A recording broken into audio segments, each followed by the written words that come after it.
Hey guys, Justa guy here with another episode of Madness with Redstone, I guess. Or, vanilla tips and tricks. Whatever you want to call this series. As you can see, I've been working pretty hard on a rather complicated machine. It's a tree farm that uses a series of TNT dupers to basically carpet bomb the TNT. The feed tape up here with the redstones activates the TNT in a sequence so that hopefully two TNT next to each other never blow up. And it's all based off of this design over here. Basically two normal piston drop things, the TNT duper fires, drops down. This piston holds it for a couple seconds and then releases. But you can have the adjoining wall for these two, and then skip a row, and then repeat it. And then I actually have one further down to have one in the middle. So you get 5 in that small area. That's the best I can figure out to do. And then it's tileable. This particular thing can be repeated, touching end to end, like I did over here. And this not only fires TNT, but also flushes water to help push all the saplings and logs of wood down. But as you can see, each one of these can go right end to end to the next one, and it still works fine. That took quite a bit of effort to figure out how to do without a slime block touching something wrong or a redstone signal touching something wrong. And it's adjustable to a degree. Each single little TNT has 4 repeaters to control the delay. The first repeater has to be set to at least 3 ticks to extend the signal that comes from an observer, otherwise it's too fast to activate the pistons. But after that, you can up that to 4, or any one of these up to 1 to 4. All the way set down to 1 makes it so it blows up pretty much close to the ground. It gets all the blocks without blowing up the ground.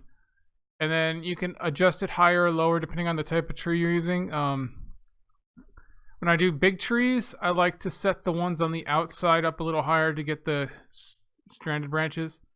But as you can see down here, the entire inside is waterlogged iron trap doors. And then I have redstone lamps above them, just so I can see that the signal works properly. I can tell what lights up and what doesn't.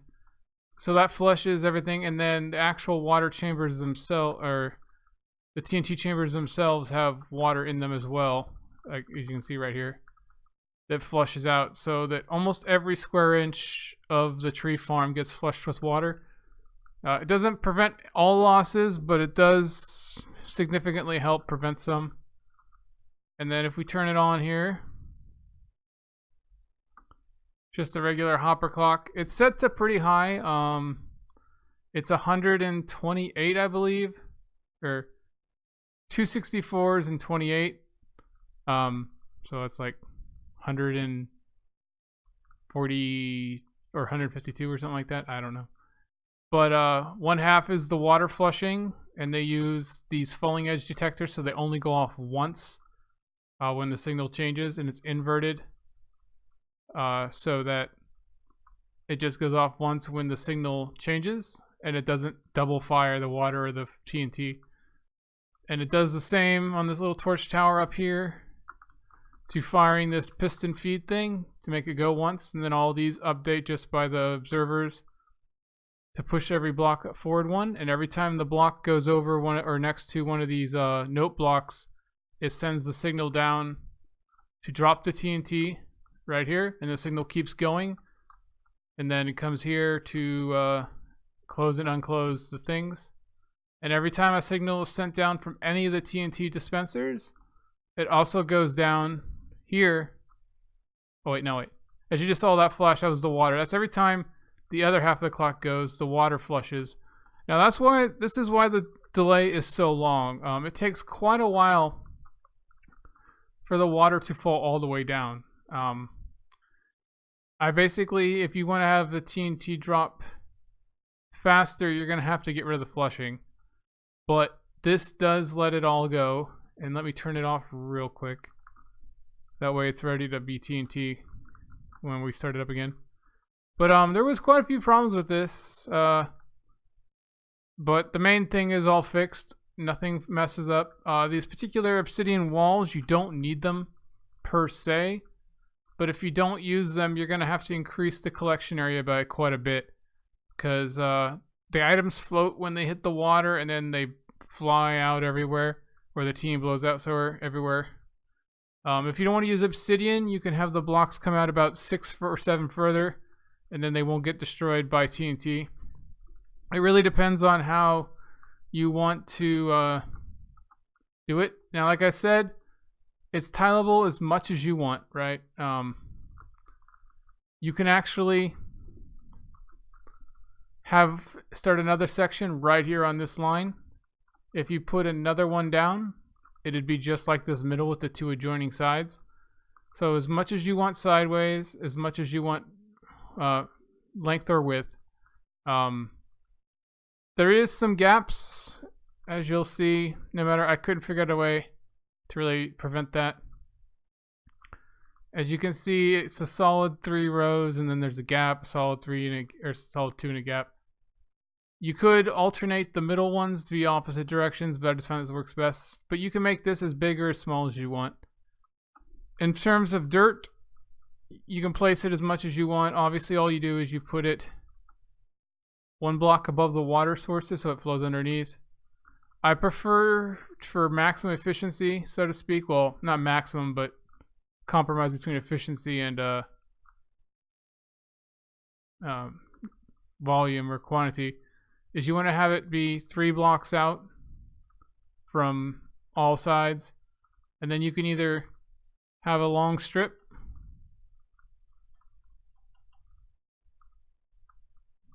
I think it's like 17 in this particular case. Or you can skip every 3 like this. And that gives you more leaves. Oops. More leaves for the trees to not be joined so you get more saplings back.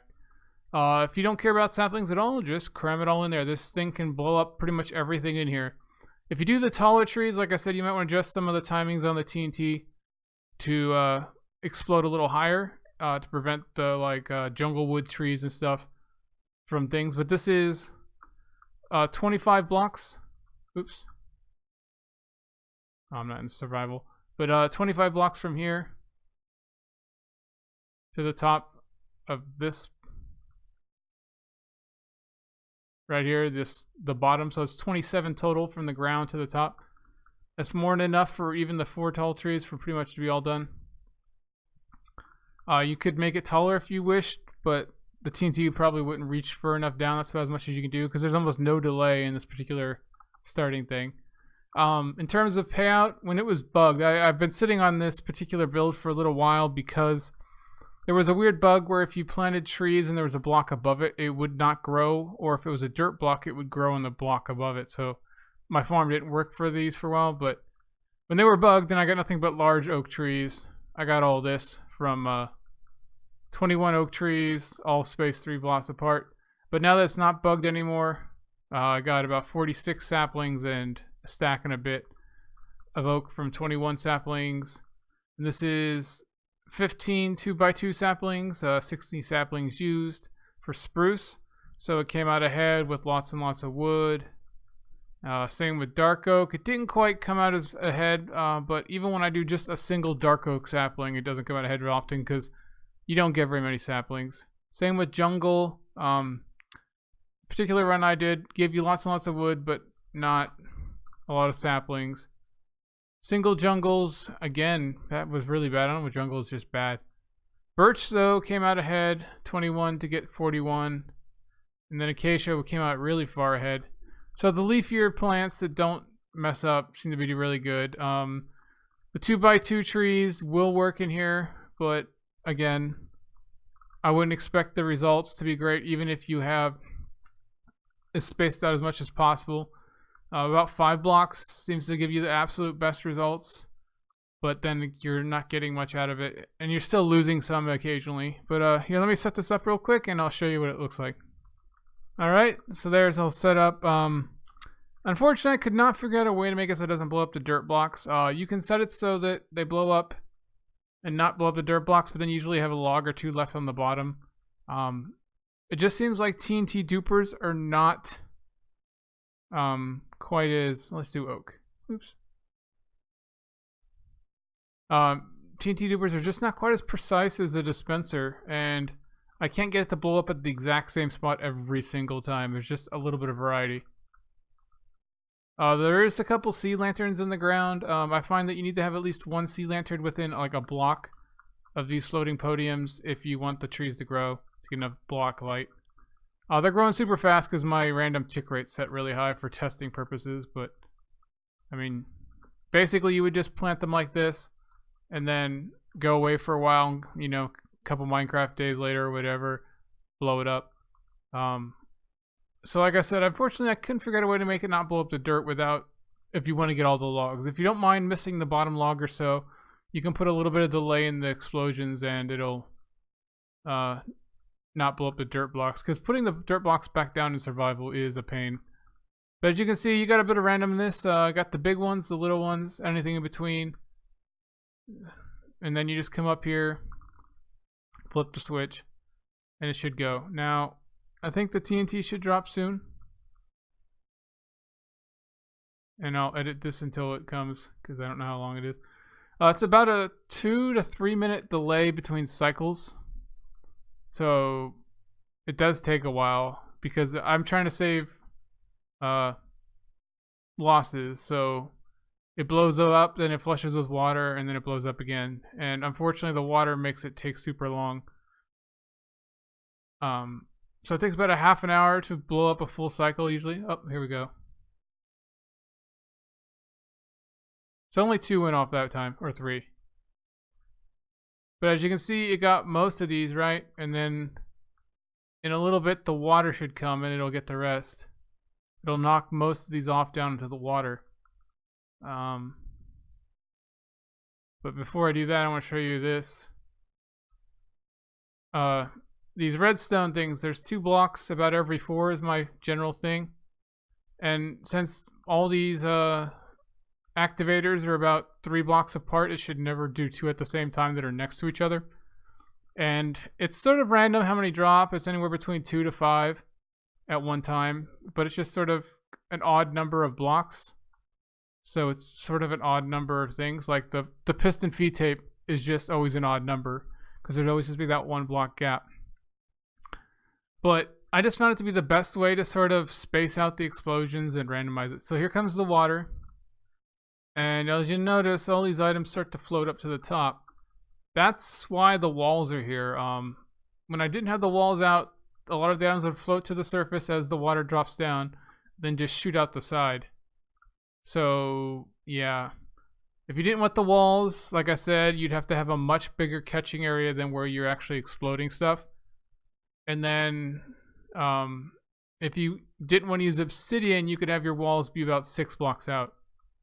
Because TNT generally goes about 6 to 7 blocks before it stops being able to destroy things like cobblestone and stuff. About up to 8 blocks, I think, is glass. So as you'll see, some items still remain on top, some get flushed down. And the way the piston V-tape is randomized, you shouldn't have too much trouble, in terms of a TNT blowing up in the same place it just blew up. So there's less of a chance that items get destroyed, and then the next cycle of water flushing will push it down. But as you can see, just 2 rounds and most of it's gone, but the last few stragglers will take a while. And then this particular one right here, might cause some problems because I don't have the TNT currently set to a higher height for big trees. So unless this is particularly right underneath a TNT, it might not get it. And I think this one is in a gap. Yeah, it's sort of in a gap. Now the reason why I have the piston feed tape and all that is because when I first tested it, exploding TNT would knock other TNT around and it would just cause chaos down there. I was getting my bottom floor blown up and stuff like that. But yeah, guys, I'm just super proud with this design. Figuring out all these problems and solutions to make a completely tileable thing was really impressive for me. And as you can see already, it's gotten 28 oak saplings, a couple pieces of wood, and scaffolding don't count. But so it's already completely gotten back the saplings I put into it, and it doesn't cost me any TNT because they're duplicators, obviously. I did blow myself up in this world. I backed it up and used it all out 1,000,000 times. But as you can see, I use structure blocks to copy and paste. So that's how I know this works tileable so easily. I have structure block copied this so I can put it down anywhere I want. And for whatever reason, a bunch of TNT carts just get duplicated. So let's put this over here. So I've already copied it, so we're gonna go to load. Almost been almost 2 weeks because I was waiting for that patch to come out. What is it? 19W46A finally fixed the tree growing bug. Oh, tube. Yeah, that's what it's called. Tube. Oops. Tube 4. Alright. Include entities. Load. Now, all this has been saved with the TNT in the dormant state. If you've already primed it, it won't go. And it does go crazy once you do load it in. So it does help to have a hole in the bottom. This is not fully set because there's some things missing, I think. Yeah, okay, all the water and all that just, I don't know what it is, but being set, but all this stuff goes off. But yeah, so this is here, right? And if we go -5 blocks, right? I think that's the right direction. No, we want to go the other way because I want to be closer to my machine. Oops, I think it's just 5, yeah.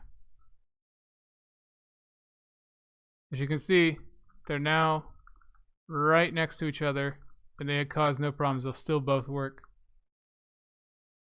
In fact, I can punch this block and make it go.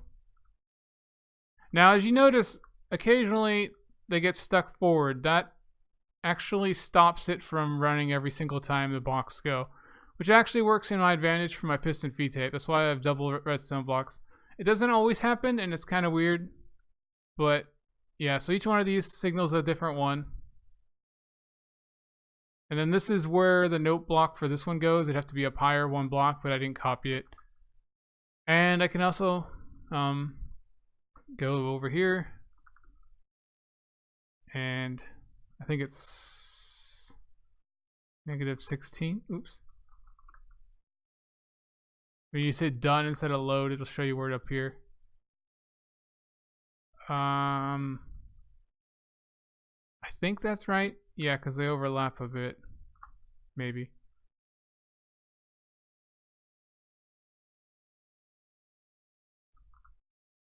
Yeah, that should work.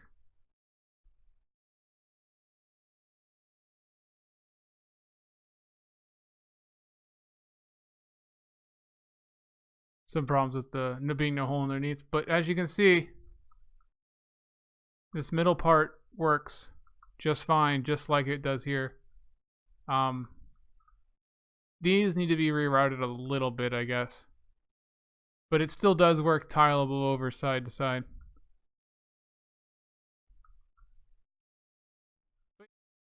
I'm really impressed with this, and there's not really much to show other than the basic idea of putting them next to each other. But if you guys are interested in a build video, I could do that next. It's just, I'll probably show you how to build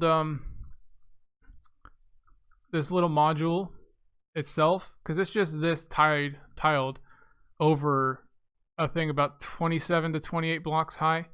Everything else is pretty simple. It's mostly just this.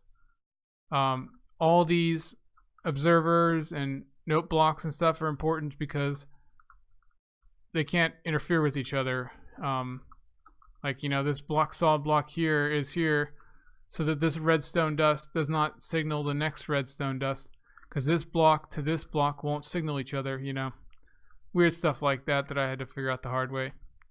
Same with over here, you know, block to block instead of a redstone dust coming down and feeding into it to make it compact as possible. Oh, and over here's a little quick thing I wanted to show you. I tried experimenting with honey blocks when they came out. Yeah, over here. Unfortunately, you can't make this even easier because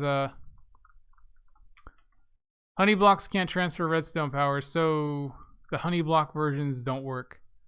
The honey block next to it, you know. I tried putting them right next to each other.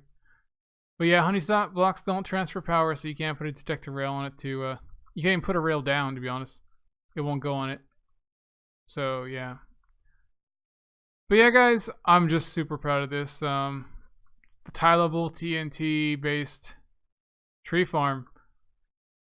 It took like 2 weeks to get to work perfectly, and I'm just happy that now that the update's back, that it's no longer broken. But catch you guys later. Just a guy signing off. Bye.